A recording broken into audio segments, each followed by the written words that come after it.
आप सभी का स्वागत है अपने ही YouTube चैनल साइंस अब आसान में। अपनी सीरीज में आज हम डिस्कस करने वाले हैं चैप्टर नंबर 1 के एक्सरसाइज के क्वेश्चंस। आई होप मैं ये सारे क्वेश्चंस हैं पूरा डिटेल में समझाऊंगी, आपको सारे क्वेश्चंस बहुत अच्छे से समझ आएंगे एंड उनके जितने भी कंसेप्ट्स हैं वो आपके बिल्कुल फिर से समराइज फॉर्म में आपके सामने होंगे। Now question number 1. Which of the following statement about the reaction below are incorrect? इनमें से कौन सी स्टेटमेंट है वो हमारी इनकरेक्ट है। तो इक्वेशन हमारी क्या है, लेड ऑक्साइड जो कि सॉलिड स्टेट में है प्लस कार्बन सॉलिड स्टेट में, उसने हमें दिया lead as product plus CO2 gas. So first statement हमारी क्या कहती है, लेड इज गेटिंग रिड्यूस्ड। जो लेड है वो हमारा रिड्यूस हुआ है। नहीं, लेड तो सिंपल, लेड के पास तो कोई ऑक्सीजन ही नहीं है, लेकिन अगर मैं इसको रिवर्ट बैक करूं तो लेड के पास क्या है, ऑक्सीजन। तो लेड ऑक्साइड रिड्यूस हुआ है, ना कि लेड रिड्यूस हुआ है। तो फर्स्ट स्टेटमेंट हमारी कैसी है, false. Second statement, carbon dioxide is getting oxidise, कि जो कार्बन डाइऑक्साइड है वो ऑक्सीडाइज हुआ है। नहीं, कार्बन ऑक्सीडाइज हुआ है टू दी कार्बन डाइऑक्साइड, क्योंकि कार्बन के पास पहले ऑक्सीजन नहीं थी, अब उसके पास ऑक्सीजन आ गई है। तो इसका मतलब carbon dioxide is getting oxidise is a false statement. Now statement number 3, carbon is getting oxidise. जो कार्बन है वो हमारा ऑक्सीडाइज हुआ है। क्लियरली आप देख सकते हैं, कार्बन के पास पहले कोई भी ऑक्सीजन नहीं थी, अब कार्बन के पास 2 ऑक्सीजन हो गई है। इसका मतलब एडिशन ऑफ ऑक्सीजन हुआ है। इसका मतलब ये स्टेटमेंट हमारी कैसी है, true. Last statement, lead oxide is getting reduce. जो लेड ऑक्साइड है उसका हमारा रिडक्शन हुआ है। क्लियरली आप देख सकते हैं कि जो लेड ऑक्साइड है उसके पास ऑक्सीजन था पहले, लेकिन प्रोडक्ट में उसके पास से ऑक्सीजन का रिमूवल हो गया है। तो रिमूवल ऑफ ऑक्सीजन, पहले रिमाइंड कीजिए पिछले सेशन से हमने जो रिमूवल ऑफ ऑक्सीजन बोला था वो हमारा क्या होता है, रिडक्शन। तो लास्ट स्टेटमेंट है वो भी हमारी ट्रू है। दैट मीन्स हमारा जो फॉल्स स्टेटमेंट है वो कौन कौन सी है, ए एंड बी। तो ऑप्शन नंबर ए यानी कि फर्स्ट ऑप्शन हमारा करेक्ट होगा, क्योंकि इसमें स्टेटमेंट ए एंड बी ये दोनों हमारी कैसी है, incorrect. Now move on to the second question. Fe2O3 यानी कि फेरिक ऑक्साइड रिएक्ट करता है जब एल्यूमिनियम के साथ, तो ये फॉर्म करता है Al2O3 प्लस 2 आयरन। अब हमें ये बताना है कि ये जो रिएक्शन है वो किसका एग्जाम्पल है, कॉम्बिनेशन, डिस्प्लेसमेंट, डबल डिस्प्लेसमेंट या फिर डिकम्पोजिशन रिएक्शन। तो ध्यान से देखिए इसके अंदर हुआ क्या है, Fe2O3 था, उसके अंदर मैंने एल्यूमिनियम डाल दिया। एल्यूमिनियम मोस्ट रिएक्टिव होता है एज कंपेयर टू आयरन। तो एल्यूमिनियम ने क्या किया, आयरन को यहां से हटा दिया, खुद आयरन की जगह पे आके बैठ गया। हमने अपने पिछले सेशन में डिस्प्लेसमेंट को बहुत डिटेल में पढ़ा है, आप अगर क्लियर नहीं है तो उस वीडियो को जाके रेफर कीजिए एक बार दोबारा। एल्यूमिनियम मोर रिएक्टिव होता है आयरन से, वो आयरन को यहां से हटाएगा, खुद आयरन की जगह पे जाके बैठ गया और आयरन को उसने क्या कर दिया, डिस्प्लेस, उसकी जगह से उसको हटा दिया। तो दैट मीन्स ये एग्जांपल किसका है, डिस्प्लेसमेंट रिएक्शन। सो कौन सा ऑप्शन इसका ठीक होगा, ये रिएक्शन हमारा किसका एग्जाम्पल है, डिस्प्लेसमेंट रिएक्शन का। दैट मीन्स जो ऑप्शन नंबर डी है वो हमारा कैसा है, करेक्ट है। Now question number 3, what happens when dilute HCl यानी कि hydrochloric acid is added to iron filing, tick the correct answer. तो सबसे पहले इसकी रिएक्शन लिखते हैं। आयरन फिलिंग को जब मैं ऐड करती हूं डाइल्यूट HCl यानी कि हाइड्रोक्लोरिक एसिड के साथ, तो क्या रिएक्शन प्रोड्यूस होती है, यहां पे हमारा बनता है FeCl3 plus H2, hydrogen gas. Hydrogen gas release होती है और साथ में फेरिक क्लोराइड बनता है। तो कौन सा ऑप्शन ठीक है, hydrogen gas and iron chloride are produced, chlorine gas and iron hydroxide are produced, no reaction take place, iron, salt and water are produced. That means option number A इसका option बिल्कुल ठीक होगा। Now question number 4, What is balanced chemical equation? Why should chemical equation be balanced? मतलब balanced chemical equation क्या होती है और chemical equation का बैलेंस होना क्यों जरूरी है? तो बैलेंस्ड केमिकल इक्वेशन हम पहले ही पढ़ चुके हैं, ऐसी इक्वेशन जिसके अंदर नंबर ऑफ एटम्स, जिसके अंदर हमारा क्या होता है, number of atoms of each element, number of atoms of each element, reactant side and product side वो हमारे कैसे होने चाहिए, इक्वल हो, तो उसको हम क्या बोलते हैं, बैलेंस्ड केमिकल इक्वेशन। अब मैं आपसे पूछूं क्यों जरूरी है भाई, हम क्यों करें केमिकल इक्वेशंस को बैलेंस्ड? तो बैलेंस करने इसलिए जरूरी है क्योंकि हमने 9th क्लास में पढ़ा था law of conservation of mass, जो क्या कहता है कि जो मास होता है it can neither be created nor destroyed but can be transform from one form to another. उसी बेसिस पे एक स्टेटमेंट होती है कि जो नंबर ऑफ एटम्स होते हैं हर एलिमेंट के वो left side and right side equal होने चाहिए, तभी वो इस लॉ को फॉलो करेंगे। इसीलिए हमें जो केमिकल इक्वेशन है उसको बैलेंस करना जरूरी है। Now question number 5। अब देखिए आ गई आपकी बैलेंसिंग करना केमिकल इक्वेशंस को, ठीक है, तो आपकी यहां से और प्रैक्टिस हो जाएगी। First part, hydrogen gas that means H2, आपको सिंबल्स तो सबसे पहले पता होने ही चाहिए, आई होप आपको सिंबल्स पता होंगे, 9th क्लास में हम पढ़ते हैं सिंबल्स को। हाइड्रोजन गैस यानी कि H2 gas, it combines with nitrogen that means N2, ये हमारा प्रोडक्ट करता है क्या, अमोनिया। अमोनिया क्या होता है, NH3, वो भी किस फॉर्म में, गैस फॉर्म में। अब इसको बैलेंसिंग करना देखते हैं। नंबर ऑफ एटम्स देखो, यहाँ पे हमारे हाइड्रोजन कितने हैं, 3, यहाँ पे हाइड्रोजन कितने हैं, 2, यहाँ पे नाइट्रोजन 1, लेकिन यहाँ पे नाइट्रोजन कितने हैं, 2, तो पहले मैं नाइट्रोजन को इक्वल कर देती हूँ, मैंने 2 से मल्टीप्लाई कर दी। देखो मैंने इस फॉर्मूले को नहीं छेड़ा, इस फॉर्मूले के जो आगे है यानी कि जो आगे वाला पोर्शन होता है मैंने उधर मल्टीप्लाई किया है, दैट मीन्स यहाँ पे 2 अमोनिया के मॉलिक्यूल्स हो गए हैं। अब नाइट्रोजन यहाँ पे भी 2 है, नाइट्रोजन यहाँ पे भी 2 है, यहाँ पे हाइड्रोजन कितना है, 2, लेकिन यहाँ पे हाइड्रोजन कितना है, 3 2 6, तो मतलब मुझे इसकी मल्टीप्लाई किससे करनी पड़ेगी, 3 से। अब आप काउंट करके देखो left side and right side, number of atoms of each element वो हमारे कैसे हैं, इक्वल हैं, दैट मीन्स ये रिएक्शन हमारी कैसी हो गई है, balanced. Now second equation, hydrogen sulphide gas, hydrogen sulphide का क्या होता है, H2S, वो किस फॉर्म में है, गैस फॉर्म में। It Burns in air, air में उसने बर्न किया, तो आपको पता है कि जो बर्निंग प्रोसेस होती है उसके अंदर हमारी कौन सी गैस इन्वॉल्व होती है, ऑक्सीजन, और वो किस फॉर्म में होती है, गैस फॉर्म में।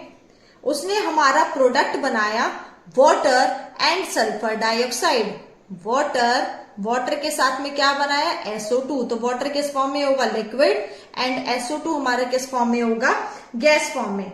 अब हमें इस रिएक्शन को बैलेंस करना है, सो बैलेंसिंग हम स्टार्ट करते हैं।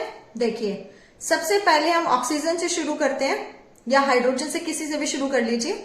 हाइड्रोजन यहाँ पे हमारे कितने हैं, 2, यहाँ पे भी हाइड्रोजन कितने हैं, 2, मतलब मुझे छेड़ने की जरूरत नहीं है। सल्फर कितना है, 1, यहाँ पे भी सल्फर कितना है, 1, मतलब प्रॉब्लम सारी ऑक्सीजन में है। यहाँ पे ऑक्सीजन कितना है, 2, यहाँ पे ऑक्सीजन कितना है, 2 और 1 3, ठीक है।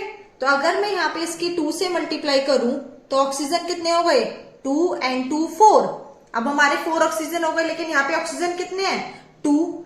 अब हाइड्रोजन यहाँ पे कितने हो गए, 4, तो मुझे यहाँ पे भी 2 से मल्टीप्लाई करनी पड़ेगी, तो 2 2 4, मतलब हाइड्रोजन मेरे बराबर हो गए, लेकिन ऑक्सीजन को करने के चक्कर में सल्फर अनबैलेंस्ड हो गया। सल्फर यहाँ पे 1 है, यहाँ पे सल्फर कितना है, 2, दैट मीन्स मुझे यहाँ भी 2 से मल्टीप्लाई करनी होगी, ठीक है। अब सल्फर इक्वल हो गए।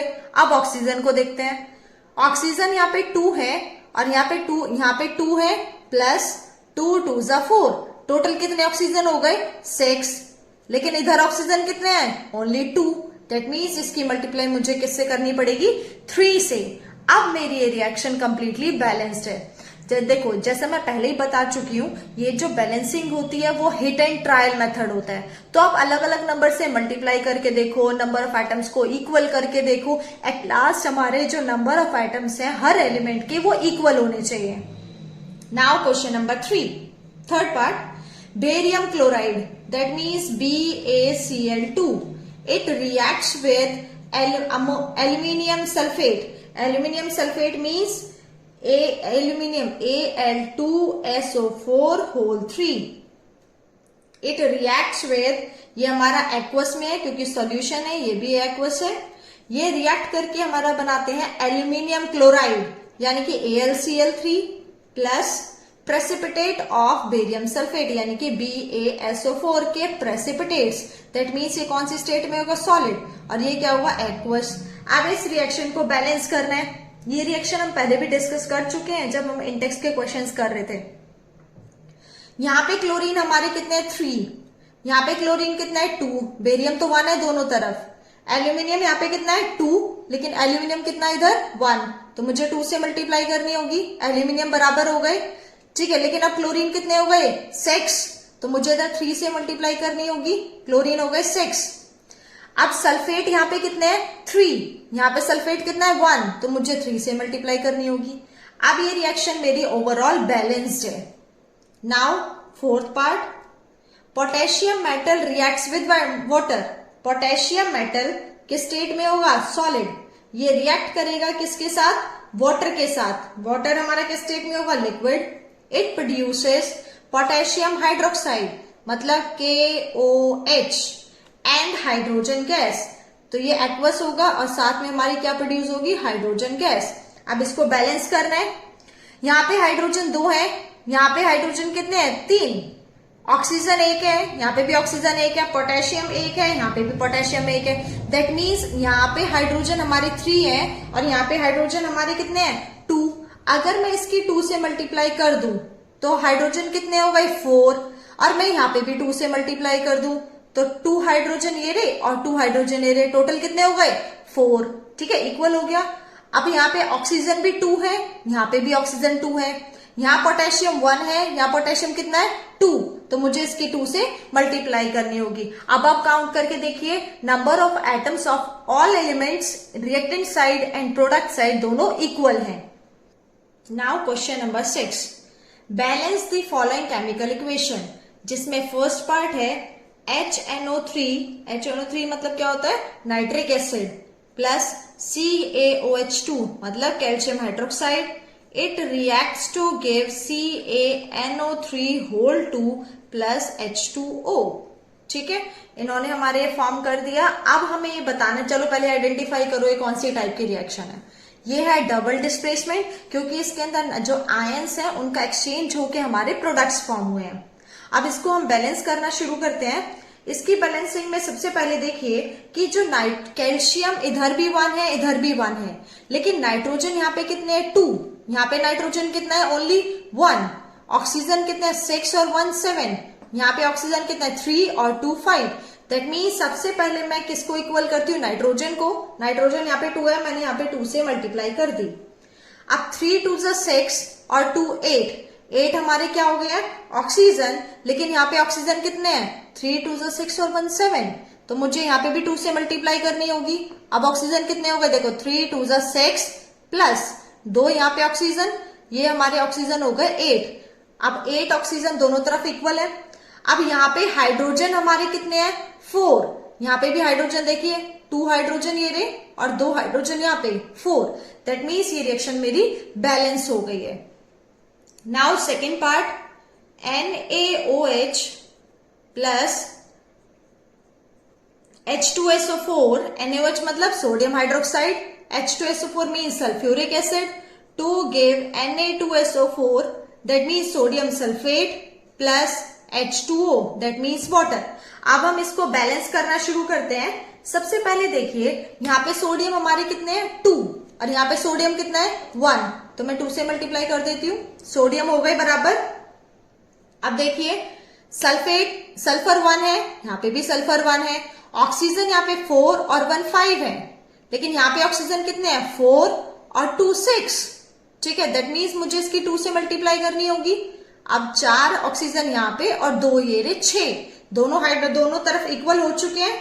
अब हाइड्रोजन को देखिए, 2 2 4, यहाँ पे भी हाइड्रोजन 4 है, 2 हाइड्रोजन ये रे एंड 2 हाइड्रोजन ये रे। ठीक है, तो number of atoms of all elements on both side are equal now. Third part, NaCl plus AgNO3, NaCl मतलब sodium chloride, AgNO3 silver nitrate, to give AgCl plus NaNO3। इसके अंदर तो आप इक्वल करके देख लीजिए, सारे number of atoms left side and right side दोनों बराबर है, दैट मीन्स ये वाली रिएक्शन ऑलरेडी बैलेंस्ड है। Last, BaCl2 plus H2SO4 to give BaSO4 plus HCl, that means barium chloride plus sulphuric acid to give barium sulphate plus HCl। कौन सी type की reaction है? डबल डिस्प्लेसमेंट, आयंस का exchange हुआ है ना, barium ने सल्फेट के साथ एंड हाइड्रोजन ने क्लोरीन के साथ HCl फॉर्म किया। अब एक इसमें बैलेंस देखिए, बेरियम इक्वल है दोनों तरफ, क्लोरीन यहाँ पे 2 है, यहाँ पे क्लोरीन 1 है, 2 से मल्टीप्लाई कर दो। हाइड्रोजन यहाँ पे 2 है, भाई यहाँ पे हाइड्रोजन 2 हो चुके हैं। ऑक्सीजन 4, यहाँ पे भी ऑक्सीजन 4, दैट मीन्स ये रिएक्शन मेरी ऑलरेडी बैलेंस्ड है। Now question number 7, right a balanced chemical equation for the following reaction. यहाँ पे हमें नेम दिए हुए हैं, हमें इनके सिंबल्स पता होने चाहिए। अगर सिंबल्स पता होंगे तभी हम रिएक्शंस को बैलेंस कर पाएंगे। तो first part, calcium hydroxide, that means CaOH2 plus carbon dioxide CO2 to give calcium carbonate CaCO3 plus water, that means H2O। अब देखो ये रिएक्शन बैलेंस है या नहीं। कैल्शियम इक्वल 1 1, ऑक्सीजन 2 and 2 4, यहाँ पे भी ऑक्सीजन 4 है, हाइड्रोजन 2, यहाँ पे भी हाइड्रोजन 2 है, दैट मीन्स ये रिएक्शन ऑलरेडी बैलेंस्ड है। सेकेंड, जिंक, जिंक मतलब Zn प्लस सिल्वर नाइट्रेट मतलब AgNO3। इन्होंने आपस में रिएक्ट किया, बनाया जिंक नाइट्रेट मतलब ZnNO3 प्लस सिल्वर। अब इसको बैलेंसिंग देखिए, zinc 1 1 both side, silver 1 both side, nitrate यहाँ पे 1 है, लेकिन यहाँ पे पूरा नाइट्रेट की यूनिट कितनी है? 2, मतलब मुझे इसकी 2 से मल्टीप्लाई करनी होगी। नाइट्रेट पूरा यहाँ पे भी 2 हो गया, यहाँ पे भी 2, लेकिन यहाँ पे सिल्वर अब 2 है, यहाँ पे सिल्वर कितने है? ओनली 1, दैट मीन्स इसकी मुझे मल्टीप्लाई करनी पड़ेगी 2 से। अब मेरी ये जो इक्वेशन है वो पूरी तरह से बैलेंस्ड है। Now third part, aluminium plus copper chloride, aluminium मतलब Al plus copper chloride CuCl2, it gives aluminium chloride, that means AlCl3 plus copper.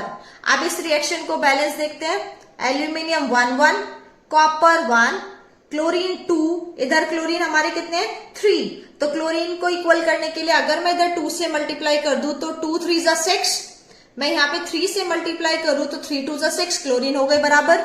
लेकिन यहाँ पे एल्यूमिनियम अब 2 हो गए हैं, तो यहाँ पे 2 से मैं मल्टीप्लाई करूंगी, एल्यूमिनियम यहाँ पे भी 2 हो गए। कॉपर यहाँ पे कितने हैं? 3, यहाँ पे कॉपर कितना है? ओनली 1, तो मुझे 3 से मल्टीप्लाई करनी होगी। अब मेरी ये जो इक्वेशन है वो पूरी तरह से बैलेंस्ड है।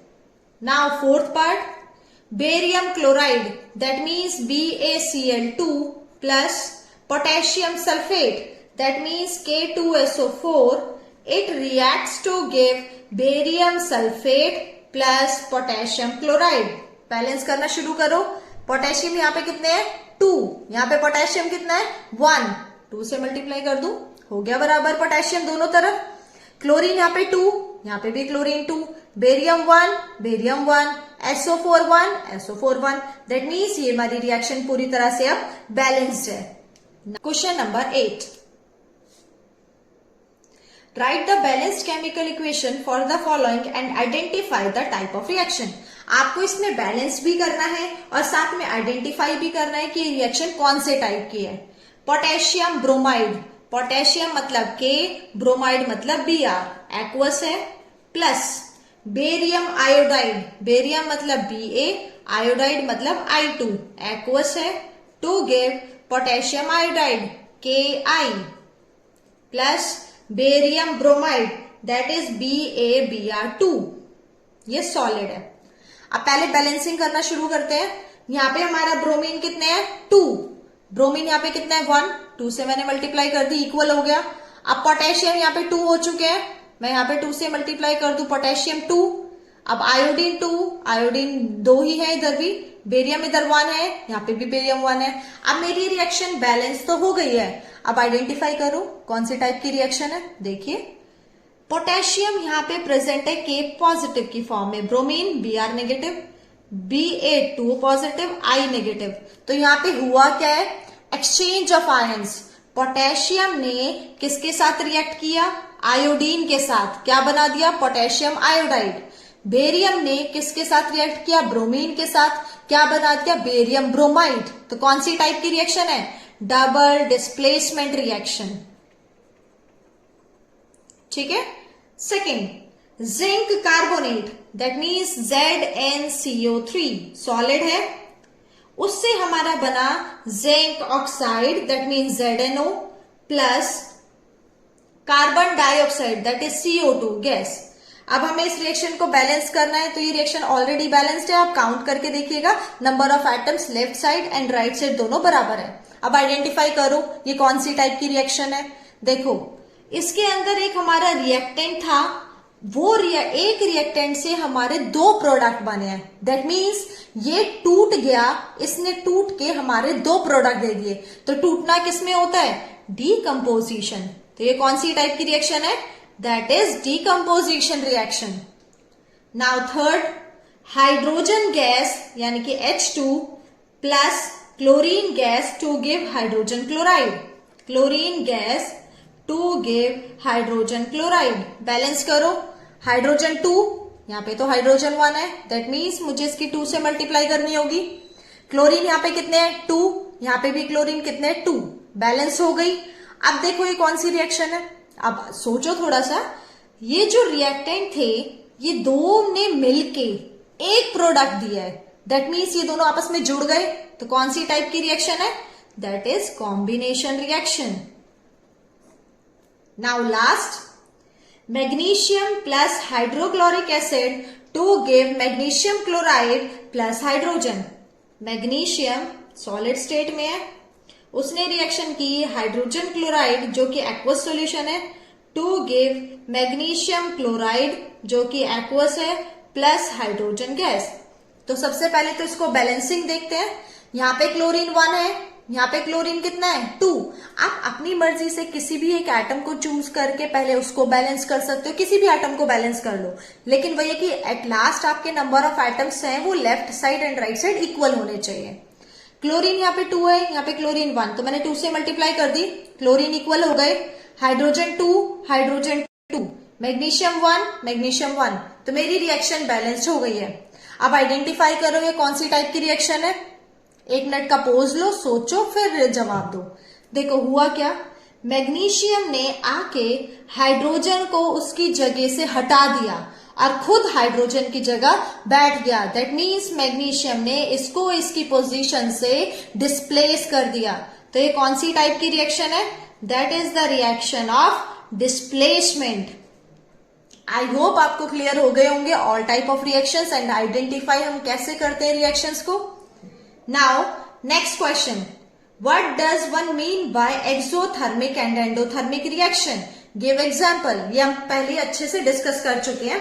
एक्सो वर्ड का मतलब होता है बाहर निकलना, थर्म का मतलब होता है हीट, यानी कि ऐसी रिएक्शन जिसके अंदर हीट हमारी बाहर निकलती है वो हमारी कैसी होती है, एक्सोथर्मिक। एग्जाम्पल हम पढ़ चुके हैं, जैसे रेस्पिरेशन की प्रोसेस होती है, ठीक है, वेजिटेबल मैटर है उसका कन्वर्ट होना कंपोस्ट के अंदर, वो भी हमारी एक्सोथर्मिक होती है। एंडोथर्मिक, एंडो का मतलब होता है अंदर आना और थर्म का मतलब हीट, मतलब ऐसी रिएक्शंस जो हीट को एब्जॉर्ब करें वो हमारी कैसी होती है, एंडोथर्मिक रिएक्शन। जैसे हमने डिकम्पोजिशन पढ़ा था, thermal decomposition, photolytic decomposition, electrolytic decomposition, सबके अंदर हीट की एब्जॉर्प्शन हुई थी। Now next question, why is respiration considered an exothermic reaction. ये हम बहुत अच्छे से डिस्कस कर चुके हैं। सोचो थोड़ा सा, फिर रिमाइंड करने की कोशिश करो। हमने प्रीवियस वीडियो में डिस्कस किया था।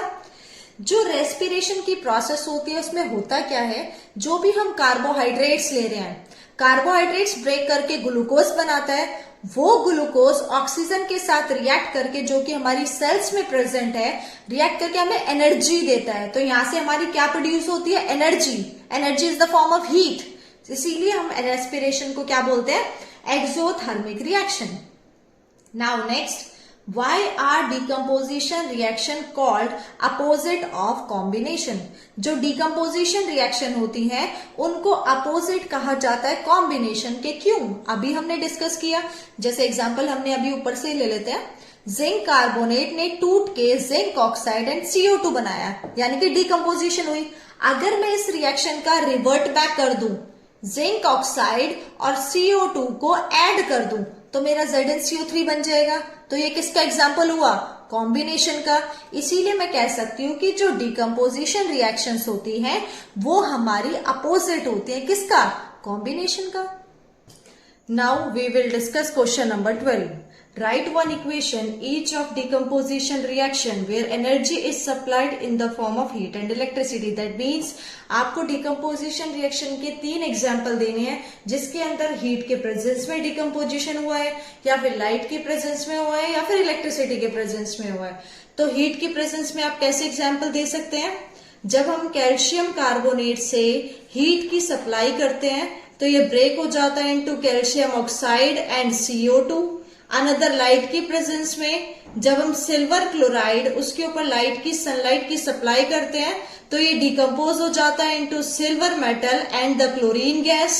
एंड अनदर इलेक्ट्रिसिटी की सप्लाई में, दैट मीन्स जब वाटर का मॉलिक्यूल है उसमें से हम इलेक्ट्रिसिटी की सप्लाई करते हैं तो कौन सी प्रोसेस होती है, this process is known as electrolysis. And water का ब्रेकडाउन होता है into hydrogen gas and oxygen gas.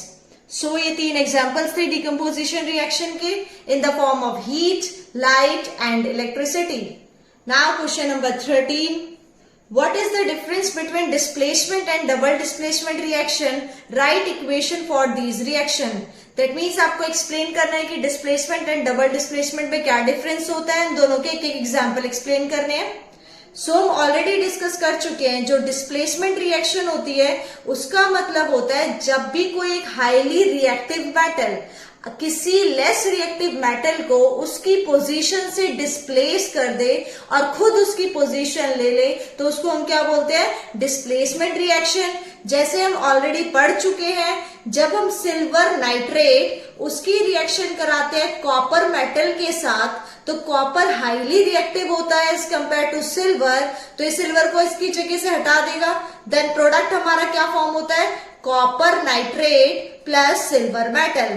And ये रिएक्शन यूज होती है रिफाइनिंग ऑफ सिल्वर में from the silver nitrate. Now double displacement reaction.